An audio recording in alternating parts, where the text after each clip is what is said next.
मी Mansingh Khorate, chairman आणि managing director, Atharva entertain private limited. काही दिवसापूर्वीच मला KDCC बँकेकडून लेटर ऑफ इंटेंट मिळालेलं आहे. दौलत सहकारी साखर कारखाना चालवण्याबाबत जवळजवळ 162 कोटीची सेक्युर देणी आहेत त्या कारखान्याची, प्लस त्याचं व्याज, असं सर्वांची जबाबदारी घेऊन मी हा कारखाना 39 वर्ष चालवण्यासाठी घेतलेला आहे. हा कारखाना याच्यापूर्वी चालत असतेवेळी बऱ्याचशा अडचणी आलेल्या आहेत. सुरुवातीला दौलतच्या मॅनेजमेंटकडे होता, त्याच्यानंतर एक दोन प्रायव्हेटवाले आले. काही ना काही कारणास्तव ते कारखाना व्यवस्थित चालू शकले नाही. आजकाल तसे बघायला गेलं तर साखर कारखानदारीला दिवस पण एवढे चांगले नाही आहेत, तरी पण मी हे धाडस करतो. त्याच्यामागचं महत्त्वाचं कारण म्हणजे मी ह्या साखर बिझनेसमध्ये, साखर आणि साखर कारखानदारीशी रिलेटेड बिझनेसमध्ये जवळजवळ मागची 15 वर्ष आहे.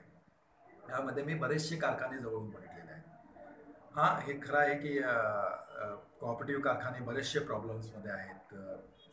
फंड्सचा इश्यू आहे, FRPचं पेमेंट देऊ शकत नाही आहे, प्रोडक्शनमध्ये थोडेफार इश्यू येतात त्याच्यामुळे. पण ॲट द सेम टाईम दुसऱ्या बाजूनं बघितलं तर याला कम्पीट करणारे जे प्रायव्हेट कारखाने आहेत ते खूप चांगले चाललेले आहेत. आता जरी ते म्हणत असले प्रायव्हेट कारखाने की आम्हाला पण प्रॉब्लेम्स आहेत, असं आहे तसं आहे, तरी कोणी हे नाकारू शकत नाही की प्रायव्हेट कारखानदारांनी त्यांची कॅपॅसिटी वाढवलेली आहे, त्यांचे एकाचे 4 फॅक्टरी केलेल्या आहेत. एखादी व्यक्ती किंवा एखादी कंपनी त्याच वेळी एक्सपान्शनमध्ये जाते ज्यावेळी त्याला पहिला मेन धंद्यामध्ये 4 पैसे मिळत असतात. त्याचवेळी ते विचार करतात की आपण आपला तो धंदा वाढवूया.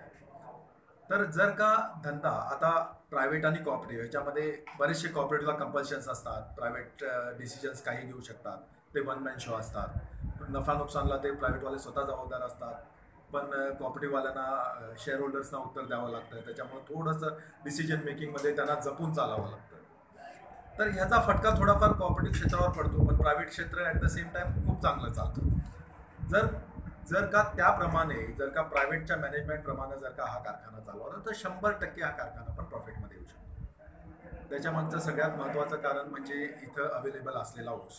खूप चांगला कामगार वर्ग पण आहे इथं. जरी कामगार वर्गाला मागचे 10 वर्ष 8 वर्ष हाल सोसावे लागले असतील, तरी पण आज ते माझ्या पाठीशी खंबीरपणे उभे आहेत. आणि मला वाटतं एकदा कारखाना सुरू झाल्यानंतर सुद्धा ते तेवढंच खंबीरपणे उभे राहतील. आणि माझा सर्व कामगारांना आणि शेतकऱ्यांना आव्हान सुद्धा आहे की त्यांनी खंबीरपणे मला साथ देऊन जास्तीत जास्त क्रशिंग करून दाखवावं पहिल्याच वर्षी, जेणेकरून मला त्या कारखान्यामध्ये एक्सपान्शनचा मध्ये इंटरेस्ट येईल. कारण आहे या कंडिशनमध्ये, आहे एवढ्या कॅपॅसिटीवर जर का कारखाना साखर आणखी डिस्टिलरी चालवायची म्हटली तर ह्याच्यातून विशेष पैसे सुटणार नाहीत. इनफॅक्ट मला घरातूनच पैसे माझे जाणार आहेत. 8-10 वर्ष तरी काय ह्याच्यातून मी काहीच कमवू शकणार नाही. पण त्याच्यानंतर जर का कामगारांना आणखीन पगार वाढ द्यायची म्हटली, बोनस द्यायचे म्हटले, जर का 4 पैसे हे सगळे मला व्याज फेडायचं म्हटलं आणि नंतर एक कालांतराने काही 4 पैसे मला राहतील असा पण विचार केला, तर ह्याची एक्सपान्शन करणं खूप गरजेचं आहे. त्यामुळं माझ्या मनामध्ये जर का लवकर चांगली साथ मिळाली यांची, तर 1-2 वर्षामध्येच मी डिस्टिलरी इथं आणणार आहे ॲडिशनल. इथेनॉलला गव्हर्नमेंट खूप आजकाल सपोर्ट करते आहे, कमी लोननं इंटरेस्टनं लोन देते आहे. परत दरसुद्धा इथेनॉलला खूप चांगला देत आहे. डायरेक्ट जर का ऊसाच्या रसापासून इथेनॉल केलं तर त्याच्यासाठी दर खूपच चांगला सरकार देत आहे आणि मला तो प्रोजेक्ट इथं आणायचा आहे. तर किती चांगलं चालतंय, सुरुवात कशी चांगली होते ह्याच्यावर अवलंबून असेल मी किती लवकर तो प्रोजेक्ट इथं आणेन. इथेनॉलचं जर का एक 2-2.5-3 लाख 3,000 टन डेलीचा हे आणला, प्रोजेक्ट आणला, त्याच्यानंतर कालांतरानं जर का, आता तर मी ती हे घेतलेली नाही किंवा बँकेनं दिलेली नाही आहे पार्टिकल बोर्ड, पण त्याचे सुद्धा नेगोशिएशन्स करून काय जर का चांगल्या रेटनं होत असेल तर तो सुद्धा चालवायला लागेल. त्याच्यामध्ये सुद्धा मला बगासपासून व्हॅल्यू ॲडिशन मिळेल. जर का ह्या दोन्ही गोष्टी जर का चांगल्या झाल्या, बगास आहे आणखी इथेनॉलचा प्रोडक्शन, तर मग काही वर्षानंतर मला शुगर फॅक्टरीची सुद्धा कॅपॅसिटी वाढवायची वाटेल. असं करून टोटल माझा एक 8-10 वर्षामध्ये प्लॅन आहे की 8 ते 10,000 टन डेली क्रशिंग होईल असा हा कारखाना बनवायचा. मग त्यातला काही भाग इथेनॉलला गेलेला असेल, काही भाग शुगरसाठी आलेला असेल. तर हे सर्व चालवण्यासाठी, हे सगळं करण्यासाठी मला या भागातल्या सर्व नागरिकांचा, सर्व शेतकऱ्यांचा, सर्व कामगारांचा, सर्व पॉलिटिकल लिडर्सचा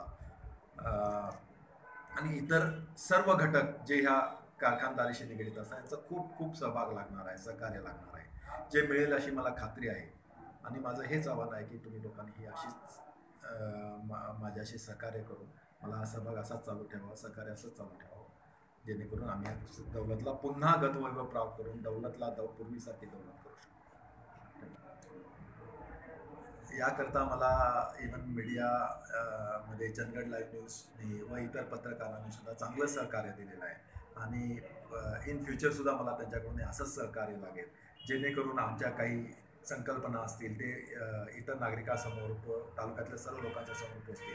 असं जर का सहकार्य दिलं तर त्याच्यामुळे सुद्धा आमची भरभराट